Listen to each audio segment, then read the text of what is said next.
नमस्कार। अरुण गोविल को रामायण टीवी श्रृंखला में भगवान राम को चित्रित करने और 1993 की animated film Ramayana the legend of prince Ram में भगवान राम आवाज अभिनय के रूप में अपनी भूमिका को दोहराने के लिए जाना जाता है। अरुण गोविल पहेली 1977, सावन को आने दो 1979, सांच को आँच नहीं 1979, जियो तो ऐसे जियो 1981, हिम्मत वाला 1983, दिल वाला 1986 और गोविंदा गोविंदा 1994 जैसी फिल्मों में भी दिखाई दी। अरुण गोविल का जन्म 12 जनवरी 1957 को उत्तर प्रदेश के मेरठ में हुआ था। उन्होंने अपना किशोर जीवन शाहजहांपुर उत्तर प्रदेश में बिताया। उनके पिता चाहते थे कि वो सरकारी कर्मचारी बने, जबकि अरुण कुछ ऐसा करना चाहते थे जिसके लिए उन्हें याद किया जाए। अरुण के पिता चंद्रप्रकाश गोविल एक सरकारी अधिकारी थे। अरुण 6 भाई और 2 बहनों में चौथे हैं। उनके बड़े भाई विजय गोविल की शादी तबस्सुम से हुई थी, जो एक पूर्व बाल अभिनेत्री और दूरदर्शन फूल खिले हैं गुलशन गुलशन पर पहले बॉलीवुड सेलिब्रिटी टॉक शो की मेजबान थी, जो 21 साल तक जारी रही। 1975 में अरुण गोविल अपने भाई के व्यवसाय में शामिल होने के लिए मुंबई चले गए। थोड़ी देर के बाद उन्होंने पाया कि उन्होंने अब काम का आनंद नहीं लिया और कुछ और सुखद खोजने का फैसला किया। कॉलेज में ड्रामा करने के बाद उन्होंने एक्टिंग शुरू करने का फैसला किया। गोविल को भारतीय सिनेमा में पहला ब्रेक 1977 की फिल्म पहेली में मिला, जब उन्हें उनकी भाभी तबस्सुम ने ताराचंद बड़ियात्या से मिलवाया। उन्होंने प्रशांत नंदा की पहेली 1977 से बॉलीवुड में अपनी शुरुआत की।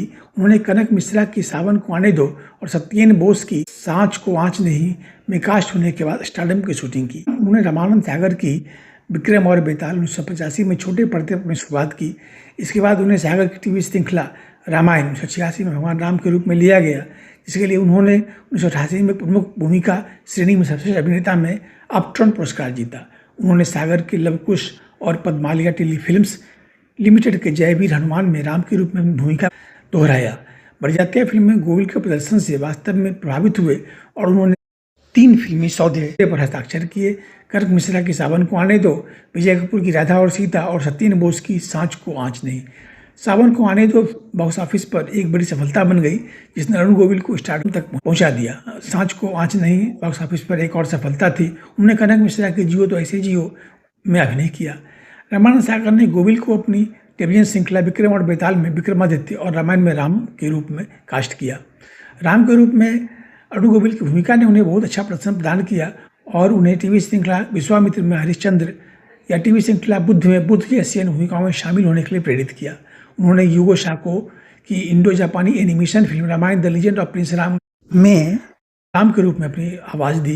उन्होंने वी मधुसूदन राव की लवकुश 1997 में लक्ष्मण की भूमिका भी निभाई। वर्ष 2020 में वह दीपिका चिखलिया, सुनील लहरी और प्रेम सागर के साथ स्वर्गीय रामानंद सागर पर पुस्तक को बढ़ावा देने के लिए अतिथि के रूप में द कपिल शर्मा शो में दिखाई दिए। अरुण गोविल ने अभिनेत्री श्रीलेखा से शादी की है। उनके 2 बच्चे एक साथ हैं, सोनिका और अमल। Thank you. एक बार ऐसा हुआ था कि रामायण फिल्म की शूटिंग के दौरान दक्षिण भारत में अरुण गोविल एक फिल्म की शूटिंग में व्यस्त थे और इसी ब्रेक में लेने के दौरान इस फिल्म में उन्होंने धूम्रपान वो कर रहे थे और हालांकि वह कर्टेन के अंदर थे, एक व्यक्ति ने उन्हें देख लिया और ऐसा करते देखकर वहां पर लोगों ने और उस व्यक्ति ने अरुण गोविल को गालियां देना शुरू कर दी थी। यह अलग बात है कि अरुण गोविल को आज भी उनके कहीं आगे कहीं बाहर निकल जाने पर और लोग अरुण गोविल को राम के रूप में काम कर लेने पर काफी आदर सम्मान देते हैं। उन्हें पैर छूकर अरुण गोविल का आशीर्वाद लेते हैं। महिलाएं अरुण गोविल की आरती उतारती हैं। Thank you.